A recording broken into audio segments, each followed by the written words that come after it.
Moving on to the side taper, we're starting off by creating our first guideline with our Goat FX. He is going to keep the beard, so we're not going to go that far deep into the sideburn. Moving on to our next guideline, we're going to use our no guard all the way open.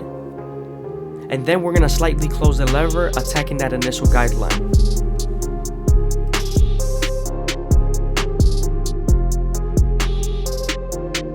Now that we're done erasing our initial guideline, we can move on to our one guard all the way open and create our second guideline. Remember, we're going to use this same guard and the lever to soften up the line and get it ready for the half guard.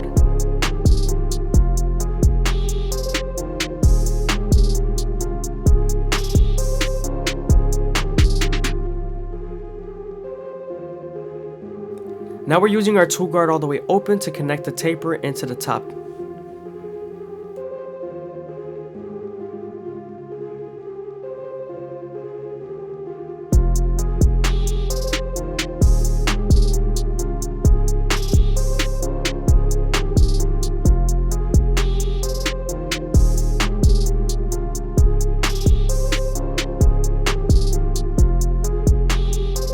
Remember, we're using the lever and the two guard to soften up the line and get it ready for the 1.5 guard.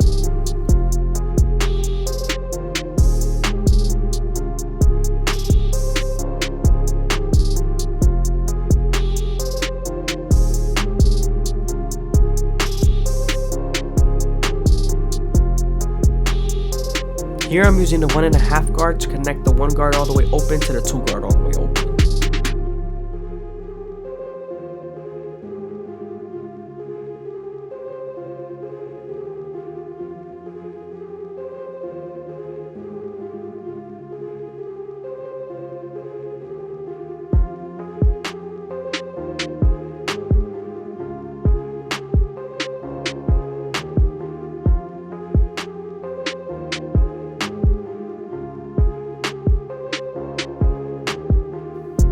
Moving on to his C-cups, we're starting off at the bottom and working our way to the top arch using the corners of our babyliss.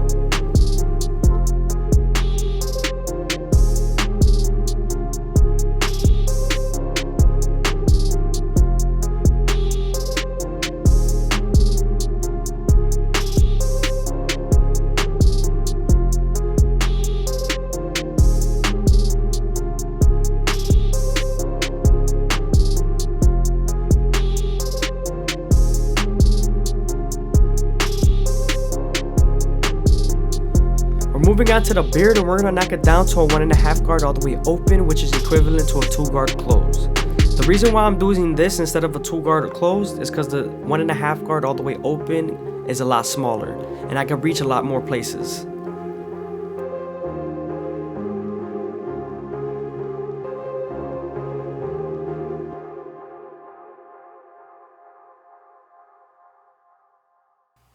Make sure to always, after you're done debulking the beard, to always start off with our no guard all the way open.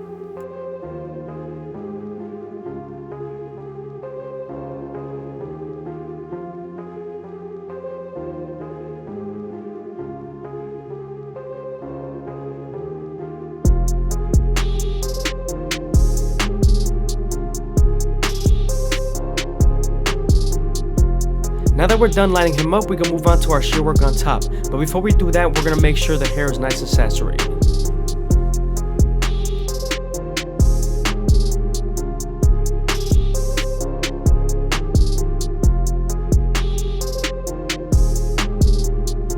We're then going to make a guideline throughout the middle of the capitus and also connect it to the sides. You want to make sure you grab even and consistent strokes and you cut nice and evenly.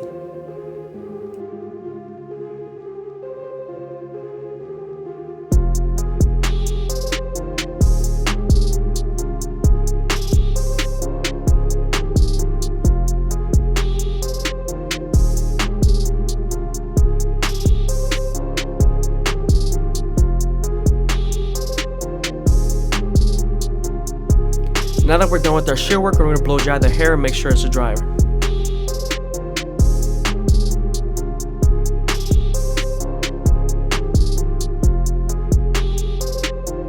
Now that we're done with our shear work on top, we can move on to our Turkish razor and Durban premium blades and make them as crispy as possible.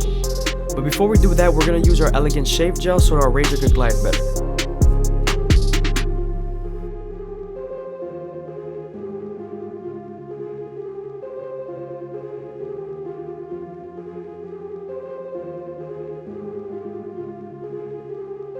We're also going to be using a hot towel, so before you use the hot towel, you want to make sure you swing it in the air a few times, making sure it's not too hot, and then you place it on their skin.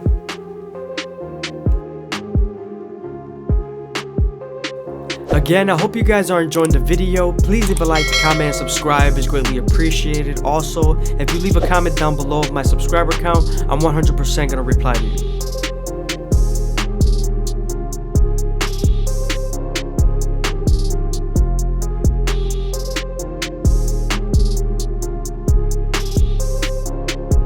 Now when using the razor, you want to make sure you stretch the skin as much as possible with your opposite hand, and also keep the razor at a 45-degree angle.